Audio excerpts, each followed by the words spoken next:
The Mississippi River winds through the heart of America like a brown serpent, carrying the dreams and sorrows of a continent.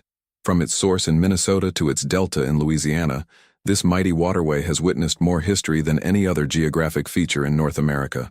But even the Mississippi, for all its power and mystery, had never seen anything quite like what happened on the storm-swept evening of March 18, 2018, when Captain Daniel "Danny" Whitmore vanished without a trace somewhere over the dark waters between Memphis and Vicksburg. 6 years later, the delivery of his aircraft's black boxes to his grieving family would reveal a truth so extraordinary that it would challenge everything we thought we understood about the nature of time, space, and human consciousness. Danny Whitmore was the kind of pilot that other aviators spoke of with genuine respect. At 42, he had logged over 15,000 flight hours in everything from crop dusters to corporate jets, but his true passion lay in flying his beloved 1978 Cessna 182 Skylane, a meticulously maintained aircraft he had christened River Runner, in honor of his countless flights following the meandering path of the Mississippi. Danny had grown up in Natchez, Mississippi, the son of a riverboat captain and a high school music teacher, and the river was quite literally in his blood. His grandfather had been a Mississippi River pilot during the steamboat era, navigating the treacherous channels and shifting sandbars that made the river both a highway and a hazard for commercial traffic. After serving as a Navy pilot for 12 years, including 2 tours flying reconnaissance missions over the Persian Gulf, Danny had returned to civilian life and established Whitmore Aviation Services, a small charter company based at the Vicksburg-Tallulah Regional Airport. His specialty was medical transport flights and emergency evacuations, work that often required flying in challenging weather conditions and landing at remote airstrips that would intimidate less experienced pilots. Danny's reputation for safely completing flights that others would refuse had made him the go-to pilot for hospitals and emergency services throughout the Mississippi River Valley. Those who knew Danny described him as a man who seemed to have an almost supernatural connection to weather patterns and atmospheric conditions. He could read the sky like other people read books, sensing changes in barometric pressure and wind patterns hours before they showed up on weather radar. His wife, Rebecca, often joked that Danny could predict storms by the way his old Navy injury ached, but there was truth behind the humor. Danny had survived a crash landing in a sandstorm over Iraq that had left him with a titanium plate in his left leg and what he called his weather knee, a joint that seemed to predict atmospheric disturbances with uncanny accuracy. In the weeks leading up to his disappearance, Danny had been unusually preoccupied with what he called atmospheric anomalies over the Mississippi River. He had begun carrying sophisticated weather monitoring equipment on his flights, recording electromagnetic readings and atmospheric pressure variations that he claimed were unlike anything in his experience. Rebecca later found notebooks in his study filled with detailed observations about temporal distortions and chronological wind shears, terms that seemed to come from science fiction rather than meteorology. Danny had also become fascinated with historical accounts of strange phenomena along the Mississippi River. He spent hours researching reports of phantom steamboats, time slips, and other unexplained incidents that had been documented by river pilots and travelers over the past 2 centuries. Of particular interest to him were accounts from the Civil War era, when Union and Confederate river pilots reported encountering vessels that didn't match any known ships of the period, ghostly steamboats that appeared and disappeared in the mist, sometimes carrying passengers dressed in clothing from decades past or future. On March 18, 2018, Danny was scheduled to fly a routine medical transport mission from Memphis to New Orleans, carrying blood products and medical supplies for a trauma center that was experiencing a critical shortage. The weather forecast called for thunderstorms along the route, but nothing that would normally concern a pilot of Danny's experience.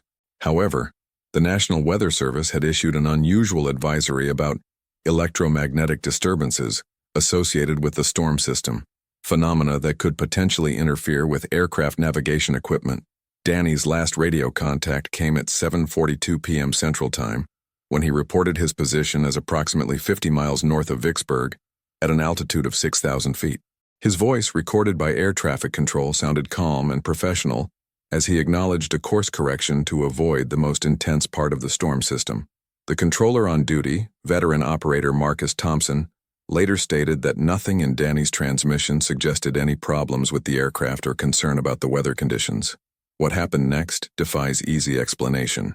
At exactly 7:47 p.m., Danny's aircraft simply vanished from radar screens across the region. Multiple air traffic control facilities simultaneously lost contact with River Runner, and the aircraft's transponder signal disappeared, as if the plane had been instantaneously erased from existence. Even more puzzling, weather radar showed no indication of the severe atmospheric disturbance that would be necessary to bring down an aircraft as quickly and completely as Danny's Cessna had vanished. The search and rescue operation that followed was one of the largest in Mississippi River history. Coast Guard helicopters and boats scoured hundreds of square miles of river and surrounding terrain, while Civil Air Patrol volunteers flew grid patterns over the search area for weeks. Sonar equipment was deployed to search the river bottom, and dive teams investigated every underwater obstacle that might have trapped wreckage. Local law enforcement agencies organized ground searches of the riverbanks and nearby forests, involving hundreds of volunteers who combed through swamps and woods, looking for any sign of the missing aircraft. Despite these extensive efforts, no trace of Danny or his plane was ever found. The Mississippi River, notorious for its ability to swallow vessels without leaving evidence, seemed to have claimed another victim. But there were aspects of this disappearance that troubled experienced search and rescue personnel. The complete absence of debris was unusual even for the Mississippi, which typically gives up at least some evidence of aircraft accidents within days or weeks of a crash. More disturbing were the reports from witnesses along the river who claimed to have seen strange lights and heard unusual sounds on the night of Danny's disappearance. Fishermen near Natchez reported seeing what they described as a ball of blue-white light, moving erratically above the river before suddenly vanishing. A tugboat captain pushing barges near Greenville stated that his radio equipment had experienced severe interference around the time of the disappearance, picking up what sounded like voices speaking in a language he couldn't identify. Most intriguingly, several witnesses reported hearing the distinctive sound of a single-engine aircraft flying overhead hours after Danny's plane had vanished from radar. These reports came from locations scattered along a 100-mile stretch of the river, suggesting that if they were accurate, an aircraft matching River Runner's description had somehow been flying without showing up on any radar system or maintaining radio contact with air traffic control. The official investigation, conducted jointly by the Federal Aviation Administration and the National Transportation Safety Board, concluded that Danny's aircraft had likely encountered severe turbulence or wind shear associated with the storm system, resulting in structural failure or loss of control that led to a crash into the Mississippi River. The report noted that the river's strong current and muddy bottom could easily conceal wreckage indefinitely, explaining the failure to locate any physical evidence of the accident. But this official explanation satisfied few people who had known Danny and his exceptional flying skills. Fellow pilots pointed out that he had successfully navigated far more severe weather conditions throughout his career, and that a pilot of his experience would have been unlikely to allow his aircraft to be destroyed by routine thunderstorm activity. Rebecca Whitmore hired private investigators and consulted with aviation experts who raised serious questions about the official findings, but their alternative theories received little attention from federal authorities. As months turned to years, Danny's disappearance became part of the river's folklore, another mysterious tale to be shared among pilots, river workers, and locals who made their living on or near the Mississippi. Rebecca continued to hope for answers, maintaining Danny's aviation business and keeping River Runner's hangar space ready for his return. Their two children, Sarah and Michael, grew up with their father's absence as a constant presence in their lives, never knowing whether to grieve his death or hope for his return. The case seemed destined to remain forever unsolved until a bizarre development in February 2024 changed everything. Rebecca Whitmore received a phone call from a man who identified himself as Dr. James Morrison, a physicist working for what he described as a classified federal research program. Dr. Morrison explained that his team had recovered certain items related to her husband's disappearance and requested a meeting to discuss the implications of their findings. When Rebecca met with Dr. Morrison at a nondescript office building in Jackson, Mississippi, she was accompanied by her children, now 24 and 22 years old, and the family attorney. Dr. Morrison, a soft-spoken man in his 50s, began the meeting by presenting Rebecca with two small black devices that she immediately recognized as her husband's aircraft data recorder and cockpit voice recorder, the black boxes that should have been destroyed along with the aircraft if it had crashed as officially reported. The discovery of intact black boxes from an aircraft that had supposedly been destroyed raised immediate questions about the official investigation and findings.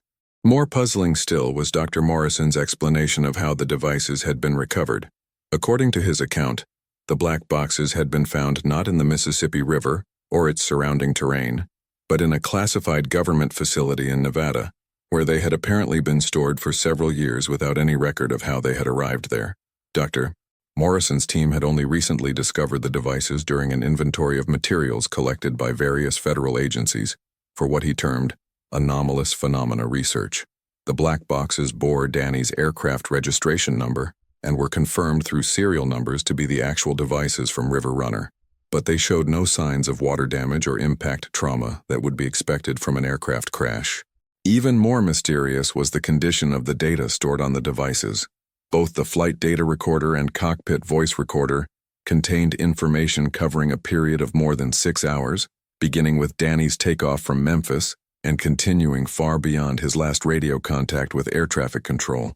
The additional data appeared to document a flight that had somehow continued for hours after the aircraft had vanished from all tracking systems. When Dr. Morrison played excerpts from the cockpit voice recorder for the family, they heard Danny's voice clearly documenting experiences that seemed impossible. In the recordings, Danny described flying through what he called atmospheric corridors that appeared to exist outside normal space-time. He spoke of seeing multiple versions of the Mississippi River simultaneously: the modern industrial waterway, the wild river of frontier times, and what appeared to be future versions of the river that he couldn't fully comprehend. Most remarkably, the recordings captured Danny's apparent communications with air traffic controllers who seemed to be operating from different time periods. At one point, he appeared to be receiving landing instructions from a controller who referenced aircraft types that wouldn't be invented for decades. Later, he seemed to be talking to someone who was guiding steamboat traffic on the river during the 1800s, using Danny's aircraft radio to coordinate with vessels that had long since turned to rust on the river bottom. The flight data recorder revealed equally impossible information. According to the instrument readings, River Runner had somehow maintained level flight while experiencing gravitational forces that should have torn the aircraft apart. The aircraft's position data showed it simultaneously occupying multiple locations along the Mississippi River, as if it existed in several different realities at the same time. Most puzzling of all, the aircraft's chronometer seemed to be running backward for extended periods, suggesting that time itself was behaving abnormally during the flight. Dr. Morrison explained that his research team had been studying what they called temporal anomalies, associated with certain geographic locations, particularly areas with significant electromagnetic activity and historical importance. The Mississippi River, he revealed, was one of several locations worldwide where the normal flow of time appeared to be disrupted under specific atmospheric conditions. According to Dr. Morrison's theory, Danny had encountered what their research team termed a chronological storm, a rare atmospheric phenomenon that could create temporary rifts in the fabric of spacetime. These events, while extremely uncommon, had been documented throughout history and were often associated with reports of time slips, phantom vehicles, and other temporal anomalies. The electromagnetic disturbances that accompanied the March 18th storm system had apparently created conditions that allowed such a rift to form over the Mississippi River. Danny's aircraft, Dr. Morrison suggested, had somehow been caught in this temporal disruption and displaced from normal time-space into what he called parallel chronological streams. Rather than crashing, River Runner had been pulled into a state of existence where it could observe and interact with multiple time periods simultaneously. The black boxes had recorded Danny's experiences as he navigated this impossible reality, documenting his attempts to understand and escape from his temporal prison. The recordings revealed that Danny had gradually realized what was happening to him. His later transmissions showed growing awareness that he was no longer flying in the world he knew, but rather experiencing multiple versions of reality layered on top of each other. He described seeing Civil War gunboats engaged in battle below him, while modern barges passed through the same waters, and witnessing the construction of future bridges and cities that existed decades ahead of his own time. Perhaps most poignantly, the voice recorder captured Danny's attempts to contact his family across the temporal divide. At several points during the extended flight, he could be heard trying to radio Rebecca and his children, leaving messages of love and reassurance that he was still alive and searching for a way home. These transmissions had never been received in real time, but their preservation on the black boxes provided the family with a form of closure they had never expected to find. Dr. Morrison's explanation raised as many questions as it answered. If Danny had been displaced into parallel time streams, where was he now? Was he still alive somewhere in an alternate version of reality, or had his temporal displacement eventually led to his death? And perhaps most importantly, why had the black boxes been recovered by a classified government program, and what other information about temporal anomalies was being concealed from the public? Dr. Morrison's answers to these questions were frustratingly vague. He explained that his research program was bound by strict security protocols that limited what information could be shared with civilian families. However, he did reveal that temporal displacement events were more common than the public realized, and that his team had been studying such phenomena for decades in an effort to understand and potentially control them. The physicist confirmed that Danny's case was not unique. Other aircraft, ships, and even individuals had been documented as disappearing during similar atmospheric conditions, particularly over bodies of water with significant electromagnetic properties. Some of these disappearances had resulted in the eventual return of the displaced person or vehicle, often years or even decades after their initial vanishment, while others remained permanently lost to the temporal anomalies that had claimed them. When Rebecca pressed for information about whether Danny might still be alive somewhere in an alternate timeline, Dr. Morrison's response was both hopeful and heartbreaking. According to his team's research, consciousness appeared to be more resilient than physical matter when subjected to temporal displacement. While Danny's aircraft might have been destroyed by the stresses of existing in multiple time streams simultaneously, his awareness and personality could potentially persist in what Dr. Morrison called chronological echo states. These echo states, he explained, were like shadows of consciousness that could exist independently of physical matter, capable of observing and sometimes interacting with multiple time periods simultaneously. If Danny had achieved this state, he might still be aware and conscious, but in a form that would make return to normal reality extremely difficult, if not impossible. Dr. Morrison offered the family one final revelation that was both miraculous and tragic. His research team had detected what appeared to be ongoing transmissions from Danny's displaced consciousness, radio signals that seemed to originate from the same area of the Mississippi River where he had vanished. These transmissions were extremely faint and could only be detected with specialized equipment, but they appeared to contain encoded messages that included references to his family and ongoing observations of temporal phenomena. The physicist suggested that these transmissions might represent Danny's continued efforts to communicate with his loved ones from his displaced state of existence. While the family couldn't respond to these messages or establish two-way communication, the mere fact that they continued to be detected offered hope that some essential part of Danny Whitmore persisted beyond his physical disappearance. The meeting concluded with Dr. Morrison returning the black boxes to Rebecca and providing her with contact information for his research team.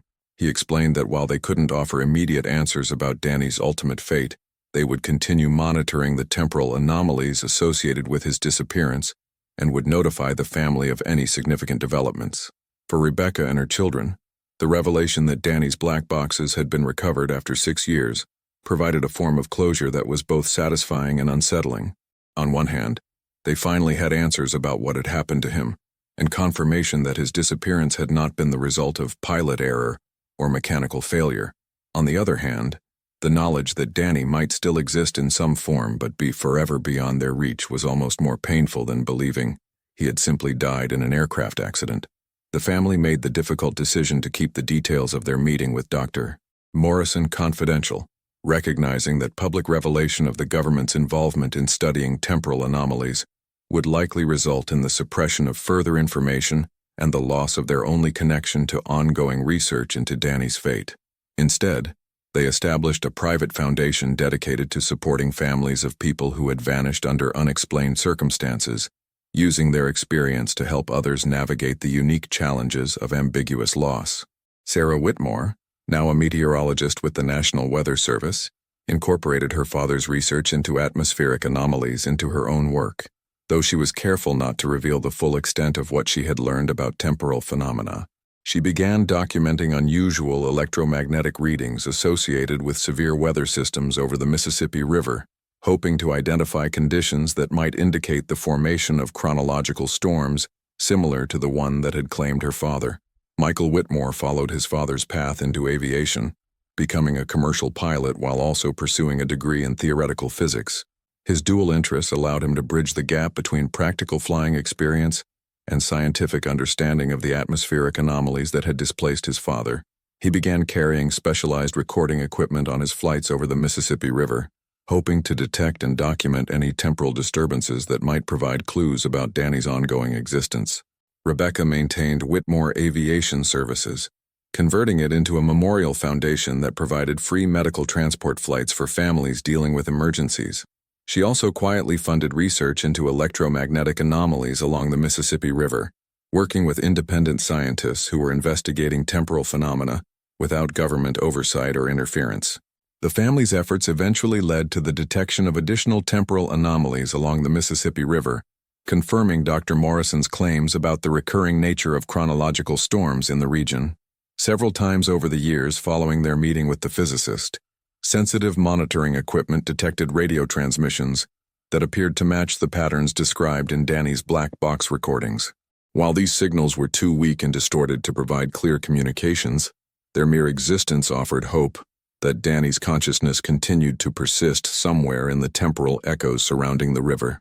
Other families began reaching out to the Whitmores as word spread about their experience with unexplained disappearances and recovery of previously lost evidence. Many of these cases involved similar circumstances: vanishings near bodies of water during unusual weather conditions, complete absence of physical evidence, and subsequent reports of strange phenomena in the areas where the disappearances had occurred. The pattern that emerged suggested that temporal displacement events might be far more common than anyone had previously realized, but that most cases were either covered up by government agencies or dismissed as conventional accidents due to lack of evidence. The Whitmore family's unique situation, having both detailed documentation of the displacement event and official confirmation of government involvement, made them reluctant advocates for greater transparency in investigating unexplained disappearances. As the 6th anniversary of Danny's disappearance approached, Rebecca received another unexpected contact from Dr. Morrison's research team. This time the message came in the form of a package delivered to her home with no return address, containing what appeared to be a more recent cockpit voice recording and a letter explaining its significance. The recording, dated just weeks before its delivery, contained Danny's voice describing his continued existence in what he called the space between times. His message was more coherent than the earlier recordings, suggesting that he had adapted to his displaced state and gained better understanding of his situation. Most remarkably, he seemed to be aware that the recording would eventually reach his family, addressing Rebecca and their children by name and providing them with details about their lives that only someone observing them across the temporal divide could have known.